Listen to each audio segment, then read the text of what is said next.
Halo teman-teman, salam sehat selalu untuk kita semua, salam sejahtera dengan saya Bung Ropan.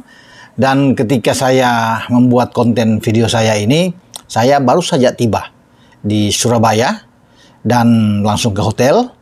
Kemudian membuat video ini buat teman-teman dalam rangka persiapan besok ya, atau tanggal 10 itu pertandingan pembukaan Piala Dunia U17 di mana Indonesia sebagai tuan rumah dan tim nasional kita, tim U17 kita, Iqbal Dwi Yangge dan kawan-kawan harus bersiap juga menghadapi Ekuador, wakil dari Amerika Selatan. Dan ini tidak main-main, Ekuador tim yang kuat, karena kalau bisa melihat bagaimana sepak terjang mereka ya di CONMEBOL untuk kualifikasi U17 ini, sebelum mereka lolos ke Indonesia, mereka sangat tangguh ya. Mereka tidak terkalahkan di fase 6 besar, ya, di mana mereka bermain imbang 2-2 dengan juara bertahan Piala Dunia 2019 Brasil yang juga ikut ke Indonesia.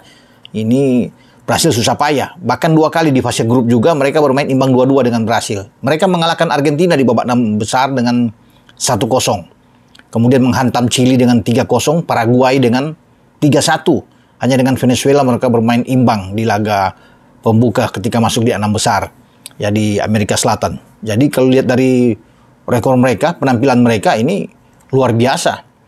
Ya, tentunya bagi Bima Sakti harus melihat kekuatan Ekuador dan sudah harus bisa mengantisipasi apa yang harus dilakukan dalam pertandingan pembukaan. Karena biasanya laga awal ini sangat berat ya untuk bisa memulai. Makanya ini faktor mental, kita harus kuat menghadapi Ekuador. Karena bukan tidak mungkin Ekuador akan mengambil alih untuk ketika kick off dimulai. Mereka akan menguasai permainan, ya, memimpin dengan ball position. Itu akan menjadi target utama bagi tim asuhan Diego Martinez. Ya. Dan saya rasa juga bagi pertahanan Indonesia, Bima harus bisa menurunkan pemain-pemain yang oke, yang siap untuk bisa mendapatkan tekanan. Ya, kalau di belakang bermain dengan 4 flat saja, di belakang Iqbal dan Sultan Saki harus main habis-habisan, ya, termasuk penjaga gawang kita Fatir, ya. Kemudian kita ada punya di kanan ada Weber Jardim. Nah, untung ada Weber, karena Weber ini kan kuat dalam bertahan dan kuat dalam menyerang. Ketika kita melakukan transisi permainan, Weber tentunya akan membantu untuk menyerang. Ada Habil bermain di sisi kiri. Tapi semua Bima yang lebih tahu untuk menurunkan formasi terbaik dia. Nah, Ekuador, saya bicara dengan Ekuador.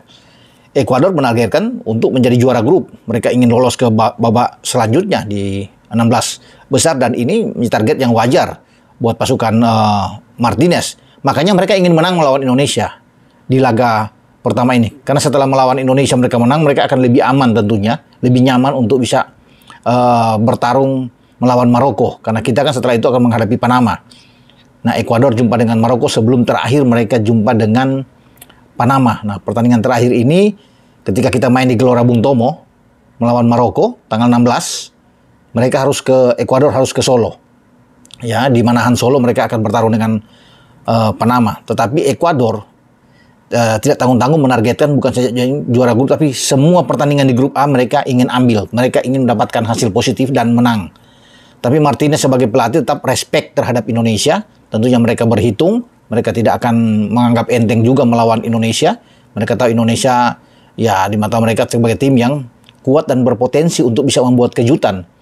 Makanya Ekuador akan berhati-hati menghadapi Indonesia. Namun kalau bisa dilihat bahwa mereka punya skuad yang oke punya.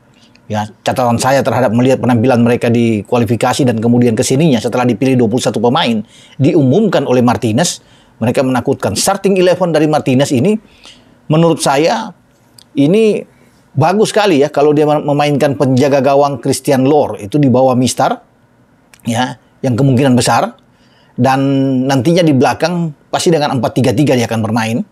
Ya, kalau tidak dengan 4-2-3-1. Tapi kalau bermain lebih menyerang, Ekuador akan muncul dengan Colahuaso di kanan. Ada Paulo Jesus bermain bersama dengan Ruiz Elkin tentunya. Dan di kiri bisa ada Ivis Davis. Nah, mereka punya gelandang-gelandang yang bagus. Kuat dalam bertahan dan dalam transisi permainan mereka akan cepat untuk bisa membantu 3 pemain yang ada di depan.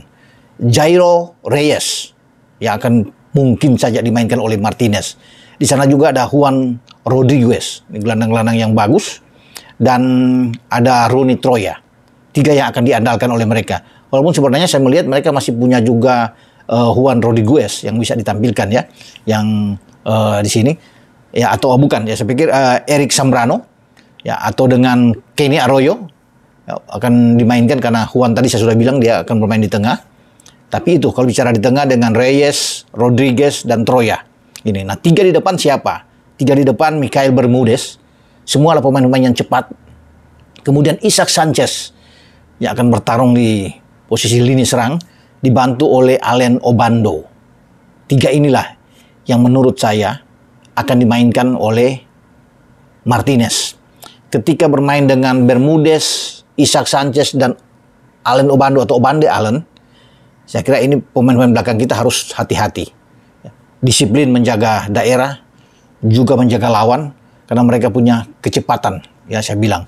Dari skill individu juga sangat baik Ekuador ini. Jadi saya bilang Nabil, kemudian Weber Jardim, Zaki, Iqbal harus fokus bermain. Ya, termasuk dibantu dengan gelandang-gelandang ya, yang ada tengah. Entah mau dimainkan Zidane duluan atau Figo duluan, dibantu dengan Jidabina atau Caviator, Rizky Caviator. Dan di tengah siapapun itu, yang tentunya Bima lebih tahu untuk bagaimana mereka bisa meredam Ekuador. Tapi ingat sekali lagi, Ekuador mengincar kemenangan. Mereka tidak ingin pertandingan berakhir dengan imbang, ya. Tapi mereka ingin menaklukkan kita dalam pertandingan pertama, karena mereka tahu dukungan yang kuat dari penonton, ya, di Gelora Bung Tomo ini, itu pasti akan berpengaruh terhadap penampilan mereka. Tekanan yang luar biasa dari supporter Indonesia yang pasti seluruh stadion akan memihak kepada tim nasional U17 kita, ya. Apalagi yang saya dengar bahwa sudah sold out untuk tiket, ya, mungkin lebih dari 40.000. Kita akan melihat nantinya duel pertandingan pembukaan di Piala Dunia U17 ini. Mampukah kita bisa mengalahkan Ekuador atau paling tidak mendapatkan angka hasil imbang, atau kita akan dihajar habis oleh Ekuador? Penentuannya nantinya pada besok hari, yaitu di Jumat, di mana pertandingan itu akan dimainkan pada jam 19.00 waktu Indonesia bagian Barat. Tapi masyarakat Indonesia tentunya akan berdoa agar tim kita bisa melewati pertandingan pertama dengan hasil positif. Dan itu yang kita inginkan bersama, bahwa kita bukan saja sukses sebagai penyelenggara, sebagai tuan rumah, tapi juga sukses dari penampilan tim U17 kita. Ya, persiapan boleh sangat mepet, ya, bagaimana kita mungkin hanya 3-4 bulan, tetapi tekad, ya, dari kita, semangat ini yang kita akan tunggu di saat kita akan bertanding di Hari Pahlawan 10 November ini. Dengan saya, Bung Ropan. Ciao.